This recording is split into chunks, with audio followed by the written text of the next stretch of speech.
না ছিল পরিচয়, না ছিল জানাশোনা, তবুও আজ তুমি সবচেয়ে বেশি চেনা। তোমাকে আমি যতই দেখি তার চেয়ে আমি তোমাকে মিস করি বেশি। যখন নিজের অজান্তে কাউকে কষ্ট দিয়ে ফেলি তখন নিজেকে বড্ড অপরাধী মনে হয়। আর কেউ যদি আমাকে কষ্ট দিয়ে থাকে তখন মনে হয় এটা আমার পাওনা ছিল। জোর করে কারো উপরে অধিকার দেখিয়ে লাভ নেই।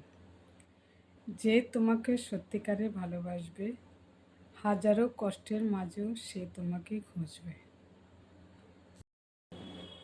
ভালোবাসি কতটা জানি না, শুধু জানি তোমার সাথে কথা না বললে বা তোমার সাথে দেখা না করলে আমি ভালো থাকতে পারি না। আবেগ হলো মোমবাতির মতো, যা কিছুক্ষণ পরে নিভে যায়। আর বিবেক হলো সূর্যের মতো, যা কখনো নিভে না।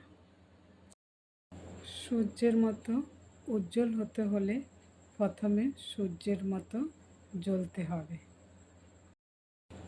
আমার সবচেয়ে বড় শক্তি হলো মানুষের প্রতি ভালোবাসা, আর সবচেয়ে বড় দুর্বলতা হলো আমি মানুষকে খুব বেশি ভালোবাসি।